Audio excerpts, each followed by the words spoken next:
take it from their home court. We got guys that haven't played. They had guys that sat out, and they thought it was, sweet to come back and play against us. It ain't sweet. So we're trying to put the league on notice, one game at a time, one win at a time, one practice at a time. Be like that for the rest of my career coming in here. So, it's like the scoring girlfriend. Just wants an explanation on why I left, but still hoping for, a text back. And I'm just like, yeah, it's fun while it lasted. Talk about it. You are now tuned in to Above the Rim. Hoops talk for the streets. Family, what's good? Welcome back to another edition of Above the Rim. Hoops talk for the streets. You already know how we do. Brought to you as always. It's your host, Justin, aka Just Blaze. Family, you know the drill. To get in contact with me, you can always hit me up or follow me on Twitter at JustBlaze_513, on IG at JustBlaze513, on Facebook, search Above the Rim Podcast. Email the show as well, Above the Rim NBA Podcast at gmail.com. Tap in and leave the family a voicemail. The Talk About It line is always open. 908-718-1592. Call in and talk your shit. Send me your messages. Talk your hate. Let me know. Cop your merch. As always, leave your boy a review.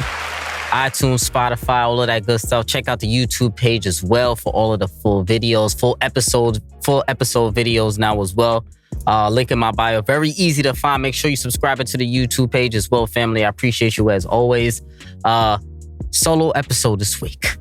No special guests. Too many things to discuss. My fault, family, for no episode in a couple of weeks. I had to take a quick little refresh. But let's get into it, man, because there's a lot of shit happening right now in the NBA. We're getting down to the stretch run of the season. Teams are fighting for playoff position, jockeying for playoff position, while some teams are ducking some others. Some teams got the juice right now, man, and some teams just really don't. Well, I'm going to tell you right now, there's some positives, there's some negatives with these teams coming down to the stretch run of the NBA season, and shit ain't sweet. Tell you right now, shit ain't sweet right now, all in the NBA. But let's start off with some positives this episode, man. I want to talk about a few teams that I got my eye on, a few teams that got the juice right now. And let's talk about the Boston Celtics, man. I got to start off with them because they're one of the hottest teams in the league right now, especially since the new year. I'm happy these boys are finally starting to hit their stride, man. They were one of my preseason favorites to make a deep playoff run, and they had a rough start to the season, man. The earlier part of the season, they looked like a completely different team. They had a 500 record basically through the first 50 games of the season, and the way the East is set up, technically they're at 5 right now, but they could swing to 4, 3, or 2 at any given moment, any hot streak, as well as they're playing right now. They had a tough loss the other night, but I'm sure they're going to bounce back from that, but they have been playing excellent. Top 3 defense in the league. One of the best records in the NBA since the new year, like I said before.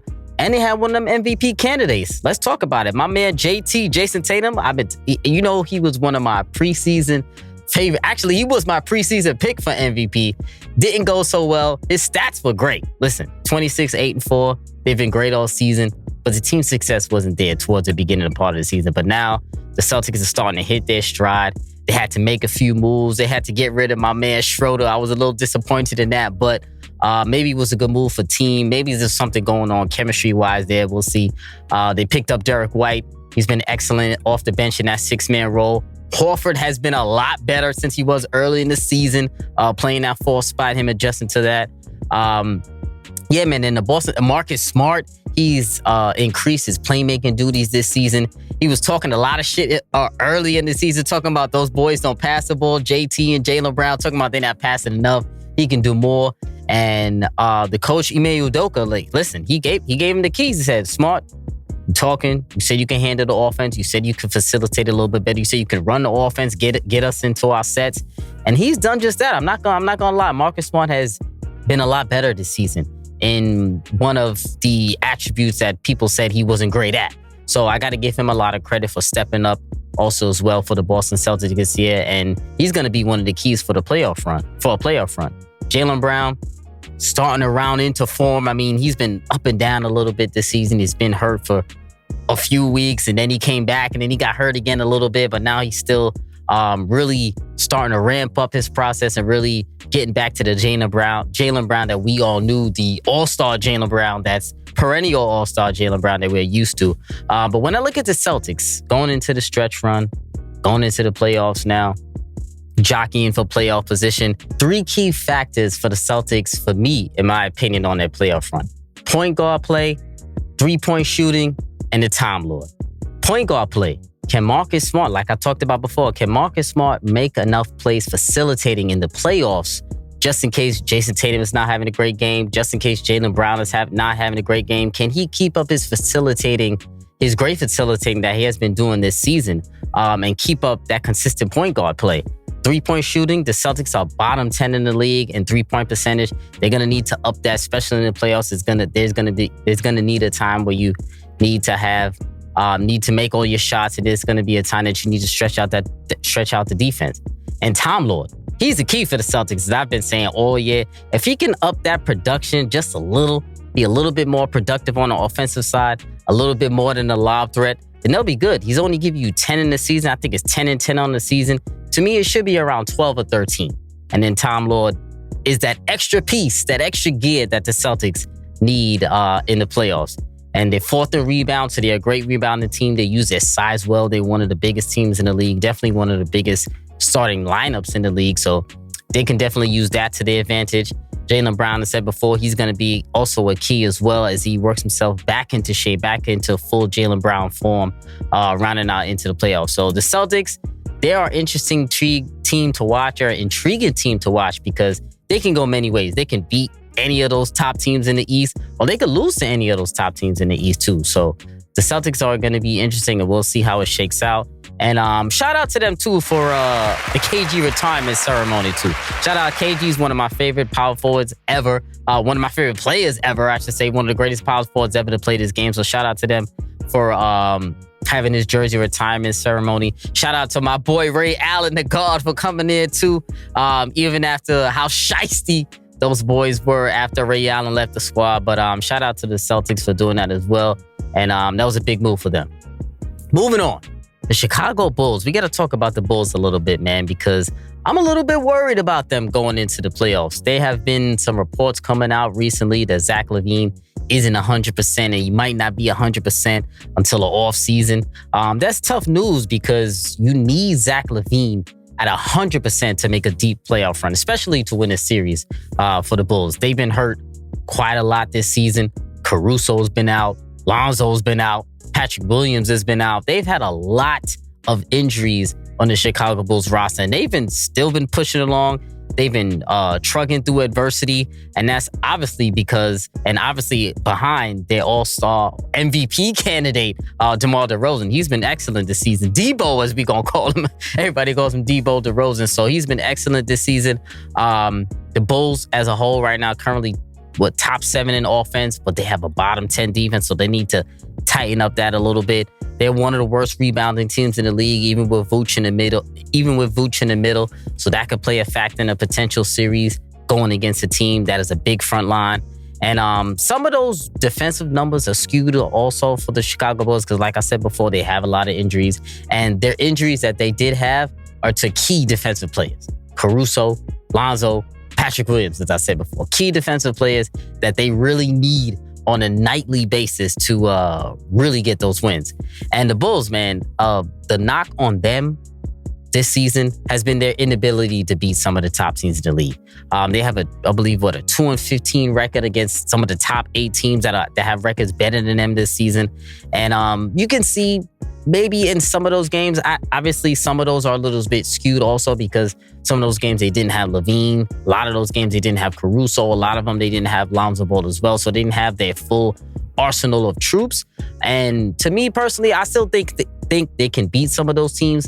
In a series though, it's going to get interesting, because when you really look up and down that roster, playoff experience is really just about DeMar DeRozan, Vooch. Who else has playoff experience? Caruso. That's about it, really. Because if I can recall out of the core lineup that really has playoff experience on the Chicago Bulls, so that hopefully may play a factor or may not play a factor. Sometimes that could go either way, because if you looked at the Suns last year, they didn't have a lot of playoff experience, but they still played well. They still went to the finals because they had a captain. Now, DeRozan, he can be that guy, of course. So we'll see how the Bulls shake up in terms of experience when it goes down to the playoffs. Now, as far as DeMar DeRozan goes, this MVP level play this season, is it enough to win you a round or two? We know his scoring is enough, but is the leadership enough to win you a round or two? Depending on who they match up with, it possibly could, man. To me, when I look at this Bulls team, going off in the playoffs, Lonzo Ball is really going to be the wild card for me. How he looks when he comes back from injury is really going to set the tone for the Chicago Bulls team. He's the one guy on their roster that gets them in their sets. He's the one guy who pushes the pace. He's the one guy who can rebound, take it up the floor, really get everyone in their right spots and get some easy baskets. So it's going to be very interesting to see how Lonzo eases himself back in when he's ready to go, because he might have a readjustment period as well, because he is a point guard. He is going to have the ball in his hand. So he's going to have a little bit of an adjustment period when he first comes back. And we're going to see how he rocks up there too, because the Bulls are one team in the Eastern Conference that need home court advantage in order to advance to me. In my opinion, they're one team that's going to need the home court advantage. In one of these series, it's probably going to have to be in the first round, maybe, depending on where they end up. But they're going to need home court advantage in at least one of those series, in my personal opinion, to advance. They have one of the best home courts, obviously, in the NBA. So they're going to hopefully use that to their advantage, and they're going to need that. So health, home court advantage, Zach LaVine, the keys for the Bulls to make a playoff run. And we'll see how the Bulls really shake up towards the end of the season after they get all their troops back. And they're probably going to have about 5 or 10 games left after they really get everybody back to really gel together. So we're going to see how the Bulls shake up. I'm going to probably have an episode on the Bulls coming very soon. So look out for that also as well. And we got our eye on the Bulls, man. We're going to see. Moving on. Another team that's got the juice. I got to talk about those Phoenix Suns, man. Listen, I'm tired of telling y'all. I try not to gloat. I try not to boast. I try not to say anything, but damn it, I'm sick of it. It's time to give the Phoenix Suns their respect. They are the best team in the league and have been the best team in the league for 2 years now, all right? They're the only team this year who have clinched a playoff berth, only team with 50 wins. If I had to choose one word to describe the Phoenix Suns, it's execution. Once they execute that game plan, they are a very, very, very, very tough team to beat. 2 or 3 deep at every position. Everyone's ready to contribute. CP went out the All-Star break. The media, the haters, they left the Suns for dead, but it didn't matter, man. They were preying on the Suns' downfall after CP went out. But I'm really proud of this team, the way they persevered.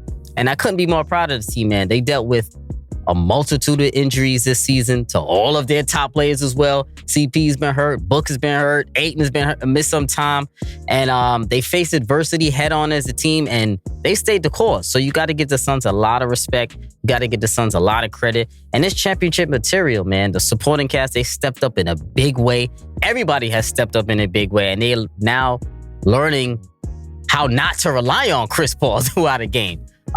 So since he's been out, their record has been a little bit over 500, not a exceptional record, but if you've seen them when they're playing, they are making strides, and they didn't have their guys, their entire supporting cast when CP first went out. Cameron Payne missed a few games.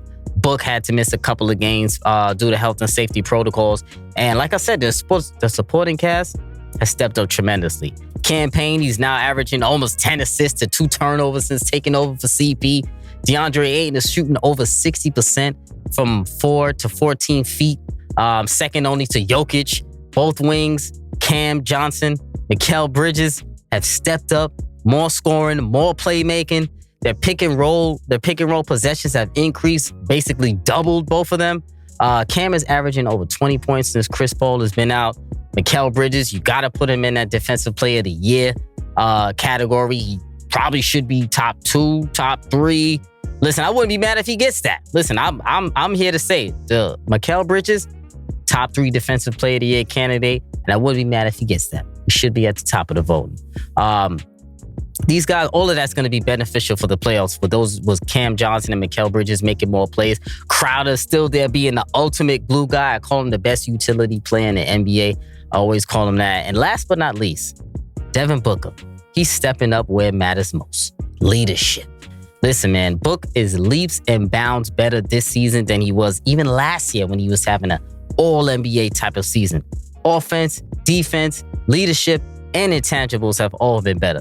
Since CP has been out, he stepped up in basically every major statistical category, averaging 26 points, 8 assists, shooting damn near 50% since CP been out. And he most definitely needs to be considered a two-way player. And dare I say, best shooting guard in the league? We're going to let the playoffs decide that, but think about that. Stay tuned. Listen, man, the Suns, they came into the season banking on continuity, and it has paid off, man. The two most important plays in the playoffs, the Suns do best. Pick and roll offense, mid-range shots. The Suns just need to stay healthy for that playoff run and really need to look towards the end of the standings to see who their opponent is going to be, because that's going to be a tough one to see who their opponent is. It could either be T-Wolves, the Clippers, those Lakers. Could be the Pelicans, who knows? But it's going to be really interesting to see who gets that 8th spot in the West and who exactly really gets to play the Suns in that 8-1 first round matchup in the West, because it's definitely going to be interesting. Moving on, the LA Lakers. I got to talk about these guys, man. Let's talk about this team a little bit. No juice out of the teams. The Lakers right now, to me, especially this season, they're looking like RC Cola right now. I'm not going to lie. Flat, no taste for the LA Lakers. Listen, I'm going to say it if nobody else is going to say it. Lakers don't have a leader right now. They don't have a leader right now. Listen, I'm sorry to say it. I know nobody wants to say it. I don't want to go far yet, but the Lakers are a step away from checking out. And it's terrible. I can't believe what I'm watching right now on a nightly basis, man. They low-key look like they don't care anymore, or definitely don't care as much. I'm starting to see them playing for stats a little bit when you start looking for these Lakers right now. The effort has been putrid. It's been abysmal. Not getting back on defense. Not communicating with each other on defense. On offense, too. Is a lot of times I see these Lakers. There's plenty of guys who are doing it on the team. Either it's LeBron, either it's Russ, either it's Monk. Whoever's bringing it up off the floor, there've been a couple of possessions where they don't even make a pass. They come bring it up and they take a shot. That's unacceptable. If 5 guys on the floor, at least 2 to 3 should touch it every single possession to have a healthy team, a healthy mental state on the on your team when they're playing. A lot of times when I watch these Lakers, like I said before, they settle for no pass shots, hanging their heads down and not getting back on defense after a miss. And listen, I know that's on the scouting report for a lot of these teams that the Lakers don't get back. They start to take possessions off, and they're not doing anything to change it. That's my issue. They're not changing any of this throughout the season. Play with no chemistry, no consistently on a nightly basis. And now it's starting to spill over and becoming like a mental thing with these LA Lakers. Now you looking post-game comments, you got Russ is now becoming a quote-unquote sympathetic figure now. People can't call him names. People can't talk about his play on the floor. To me, Russ, he looks a little bit lifeless, a little bit exhausted. I feel like this season has really worn on him physically and mentally this season. I think there was a lot of hoopla coming into him being a homecoming. And matter of fact, if you look at it, it's been like a homecoming curse to any players that's come back to the hometown. Russ coming back to his hometown didn't work. Kemba Walker coming back to New York, it turned out badly. Maybe players, you need to chill out on the hometown stuff. Go to where you actually want to go. Go to the team where you fit rather than your hometown. So as far as Russ goes, is it too much slander? Maybe so. Maybe a little bit unwarranted. But if we keep it in the stack, he has been playing kind of bad right now. He needs to play better. And so is it unwarranted? No. Is it maybe a little too much? Yes. So we'll see. I really have no expectations for these Lakers anymore. I don't know what's going to happen to them towards the end of the season. But what I do know is that this roster is not going to be there next year. That's for a fact. I know that for sure. And as far as adjustments and coaching goes, Vogel, he needs to be let go yesterday. Frank Vogel. Playing LeBron at center, playing Melo at center at any point of the game, to me, is a fireable offense. I honestly think he's sabotaging himself at this point. Some of these decisions are so bad. They played the Suns the other night, starting Stanley Johnson to play against DeAndre Ayton and JaVale McGee. Come on, Frank. You got to make better adjustments. You got to make better decisions in that. And how you know he made a bad decision? Second half, he started Dwight in the second half. So he knows, like, damn, I made a mistake. So, but at that point, how much were they down by? 30, 40, or whatever. I made a joke on Twitter, oh, them Suns going to get 200 tonight. That might have been crazy if they got 200 tonight. Who knows? But Vogel, like I said, terrible adjustments. I don't even know. There's just so much you can say right now. Talking about LeBron now, too. Listen, he's playing great. Can't deny that at all. Was he 36, 37 years old? LeBron has been playing excellent. One of the oldest players to do everything right now. But listen, stats are incredible. Offensively, he's been incredible. But I'm not going to lie, I'm not that impressed if it doesn't result to wins right now. Being a looter in a riot, compiling stats will never get you extra praise from me. It's been great. It's nice. It's great to look at. But you gotta rally the team. LeBron, you're more than your stats. You're more than your scoring. You are a leader of men. You're one of these guys who can galvanize the troops. You're the guy who can do it. Now, come on, LeBron. You know you have the authority to make lineup decisions, coaching adjustments. Make them. The troops are only as strong as their leader, in my opinion. And now, to me, I hope he hasn't checked out. But if LeBron is checked out, you know the rest of the team is going to check out. So we're going to see. Like I said, the troops are only as strong as their leader. And I know there's a lot of people out there in Lakerland talking about, when AD comes back, we're going to make another stretch run. Now, listen, as far as AD getting back goes, getting him back doesn't automatically mean anything. It doesn't automatically make this team a contender. They are better, yes, of course. But what are y'all smoking that automatically a contender, that they're going to tear up the Suns, tear up the Warriors, tear up the Grizzlies? Listen, they still lack effort. And that's the problem with the Lakers. Effort.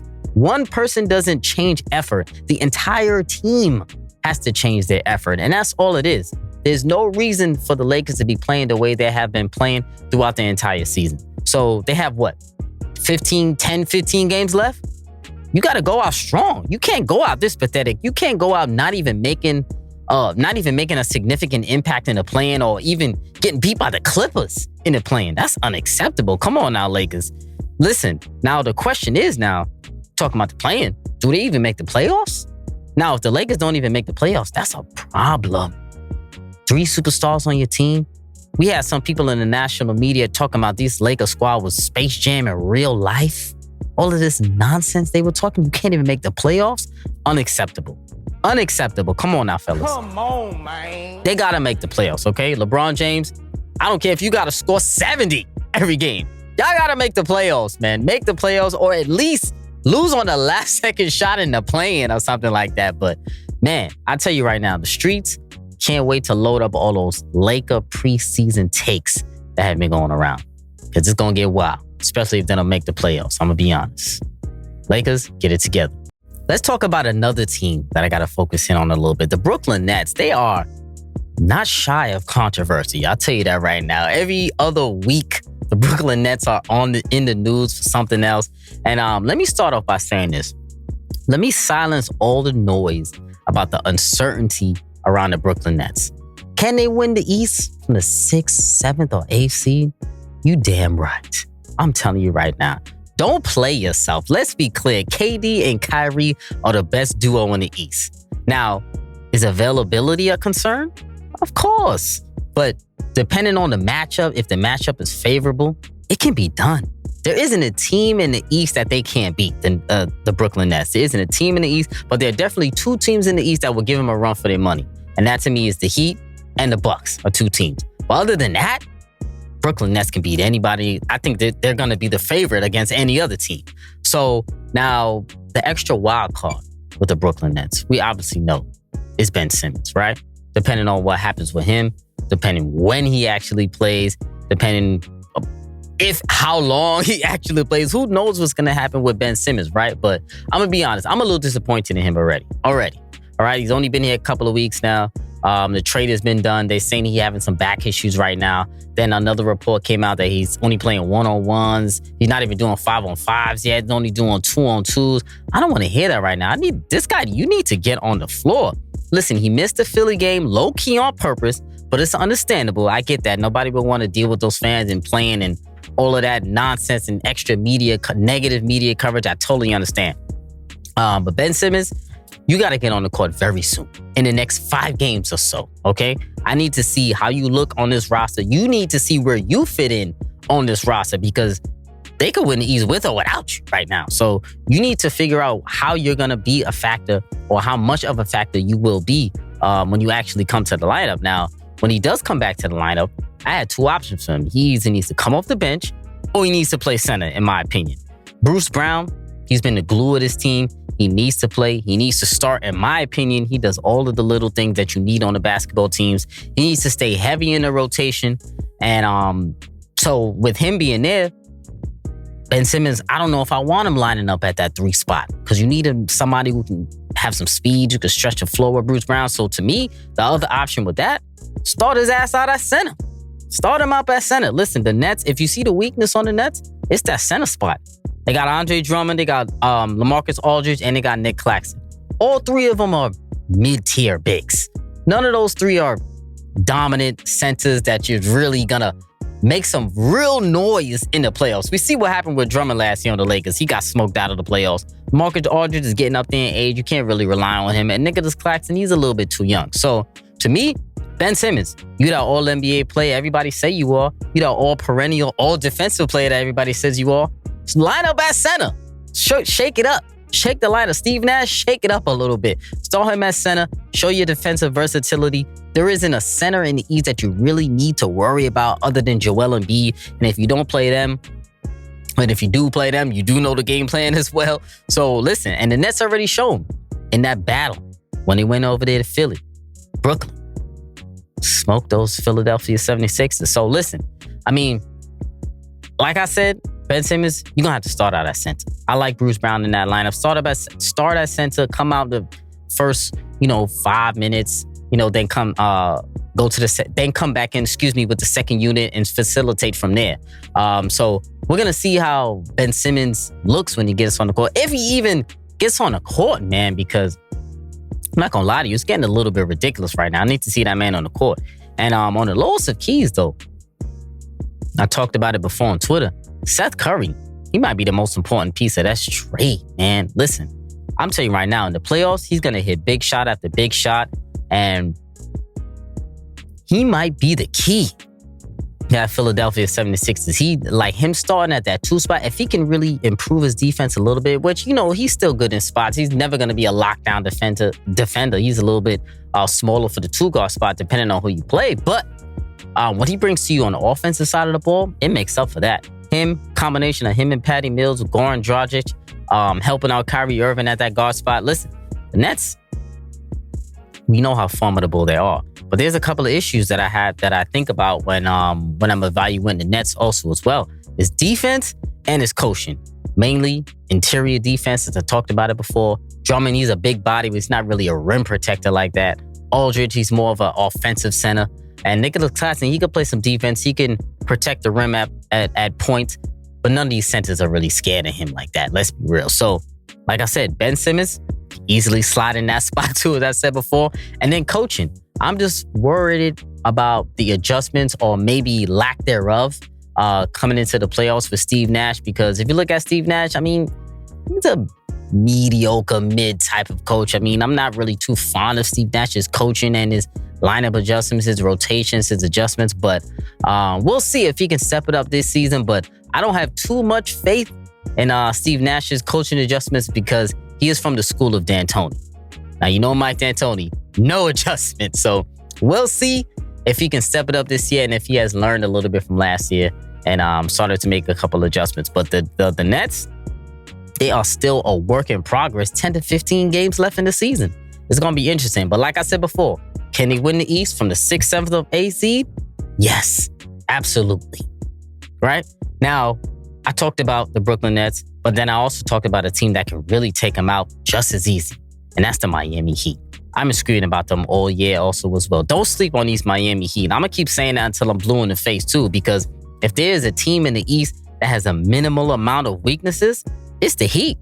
Battle-tested, playoff-tested, well-coached, well-led, hungry, deepest team in the East, couple of stars, leadership. Come on, man.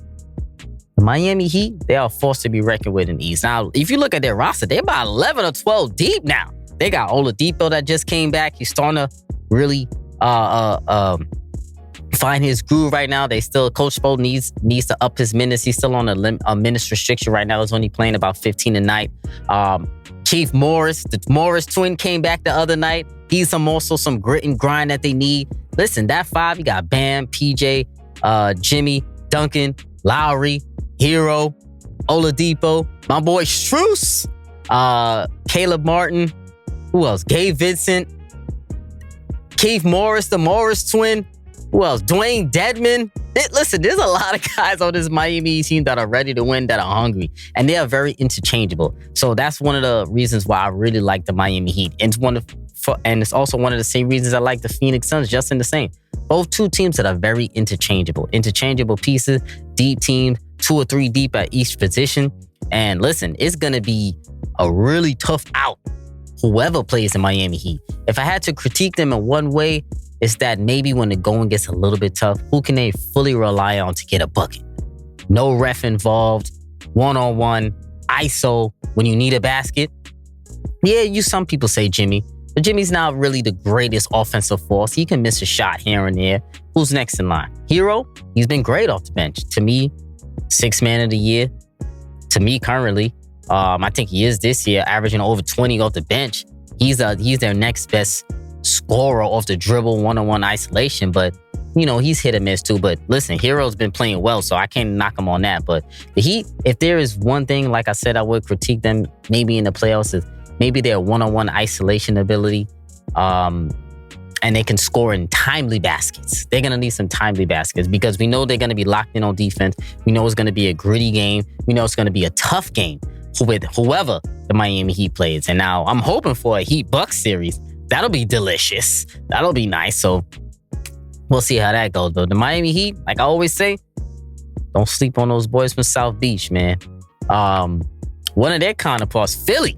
Listen, they got all of the hoopla after that James Harden trade, but they now have come back down to earth a little bit. Listen, you can stop all that Kobe and Shaq talk. Come on, man. Ridiculous. Stop all of that. Cease that Kobe and Shaq talk. Listen, I like Philly, but I'm not sold on them. Doc is, we talk about Doc Rivers, low-key an enabler. And to me, he's going to take the heat if the things go south with the Philadelphia 76ers, man. He's an enabler in the way that he's going to allow the James Harden to do what he wants, even if bad or good. You guys are going to have to go down with the ship. Joel Embiid is going to allow him to do whatever he wants and go down with the ship. And that really hasn't been too much of a problem this year. As you can see, they've all have followed behind Joel Embiid's lead. But James Harden, in terms of him, listen, if James starts holding that ball for a couple of extra seconds than the 76ers are used to, might be a problem.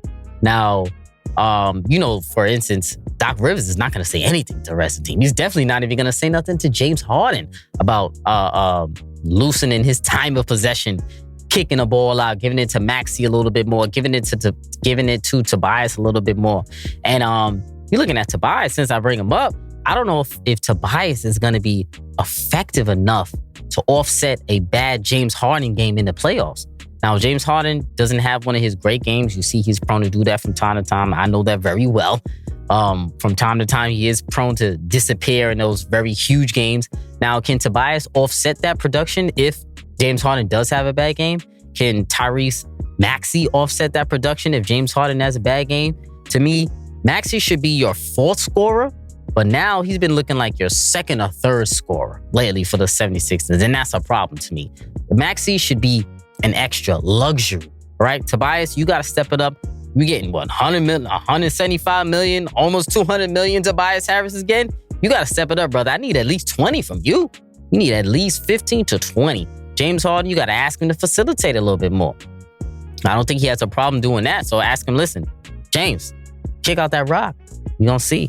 And Embiid also as well, I'm praying for you for sustained health throughout the playoffs, man, because you've had such a great season. I want to see you do damage in the playoffs because you've had a couple of playoffs where you couldn't finish it out fully healthy. So we're going to see, hopefully, and I'm praying for you also as well, that you can stay healthy throughout this playoffs because the 76ers are going to need every basket from you. every single basket if they're going to be able to get out of the Eastern Conference. So a couple of teams that also, family, I'm going to tell you not to sleep on. Some honorary teams that you shouldn't sleep on is Denver Nuggets, man. Listen, they might be getting a little healthy now in the stretch run. Michael Porter Jr. is coming back soon. They said he should be back I don't know about any game now, but they said maybe he had a G League stint. But he should be back in the next couple of weeks, most likely for the playoff run. And then Jamal Murray as well. One of their all-star guards, he should be back for the playoff run. They've been saying they're going to need him to be back if they're trying to make any noise, especially, most likely if they run into the Warriors or if they run into the Grizzlies in the first round of the playoffs. If they're trying to make any noise there, they're going to need both a healthy Jamal Murray and a healthy Michael Porter Jr. with all-NBA, MVP Jokic there. So it's going to be really interesting to see how the Nuggets really round out in the form as well. And on the East side, another team that you shouldn't sleep on is the Toronto Raptors, man. They could really surprise some folks with their length and their versatility. Nick Nurse is one of the best coaches in the NBA. He's always been one of the best coaches in the NBA. They got a lot of guys over there that can make shots and who play smart. Van Vliet, Gary Trent, Pascal Siakam, rookie Scotty Barnes, Boucher. They got a lot of guys over there that are really very interchangeable, very versatile. They can all defend. They can all score. They're well coached. Like I said before, the Toronto Raptors are a team that can really put a scare into one of those top teams in the East if they have an off night. Listen, I wouldn't be surprised if the Raptors end up taking their series to a 7-game and something crazy happens. I would not be surprised. I'm sure they're probably hoping to either play maybe the 76ers or maybe the Bulls or maybe the Celtics if they could jump up. But it's gonna be real interesting to see who the Raptors play in that Eastern Conference. In that after the playing, they're probably gonna be in a playing game, and who they shake up with in the first round, because it's either gonna be them or the Nets playing. Is gonna be the two teams at the top of the East that they're gonna want to avoid. So it's gonna be interesting. I like the way the Raptors rounded out their roster, and we're going to see what they do there from there.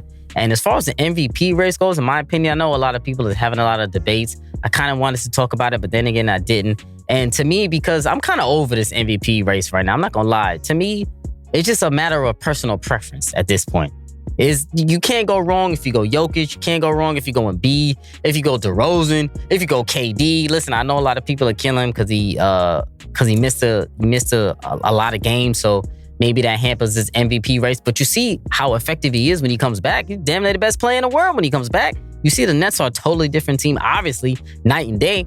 But that's an MVP. So I wouldn't be mad if anybody went KD. There's a lot of routes that you can go as far as MVP in this league right now, especially this season. And we know the MVP is a narrative award anyway. So a couple of those writers or whatever, they already are fiending for Jokic. They're already fiending for Joel Embiid already. So it's probably going to be one of those two. But I think there's a lot of players who are deserving. Ja Morant also as well. CP before my guy got hurt. You could throw Booker in there as well. You could throw Steph Curry in there. So there's a lot of people that are very deserving of the MVP this season. And there's no criteria anymore. There's no criteria. So a lot of people, they try to make new rules for their personal preference of MVP. And listen, like I said, whoever gets the MVP is cool. Giannis, I forgot to bring him up too. He's also in there in the MVP voting. So like I said, there's so many ways you could go for MVP, and it'll be interesting, man. But somebody's gonna be mad. Hey, somebody's gonna be mad. No matter what, somebody's gonna be mad, and we'll see how that shakes out, man. Definitely. So yeah, before we get on out of here too, family, make sure you guys are watching that Winning Time show on HBO Max, man. HBO Max. The Winning Time show is about the Winning Time is the rise of the Lakers dynasty. It's been excellent, man. I've caught the first 2 episodes thus far. It's been an excellent show thus far. They really show a lot of the Lakers dynasty in a new light. Jerry Buss, Jerry West, Magic Johnson. They show a lot of guys in a new light for people who are not fully engulfed in that basketball life or don't remember what happened in the 80s dynasty. It's an excellent show to watch, and I'm looking forward to watching the rest of them. And so that's a great basketball show to watch. And family, man, I got a couple more episodes coming your way, a couple more team episodes. Definitely gonna be talking about the Bulls soon. Definitely let me know some topics, some more teams that you guys want me to discuss also as well. And yeah, man, it's a stretch run of the NBA season, man. Just wanted to give a short, quick little nugget, quick little solo show before I start bringing in all my special guests again. Rounding out for the playoff form. Probably going to do a couple more live shows as well. So keep it locked in. Appreciate y'all rocking with me. Keep it locked in each week. As always, I appreciate y'all listening to the show. Cop your merch. As always, send me some questions, topics. You can scream at me. 908-718-1592, family. And this is episode 175. We out.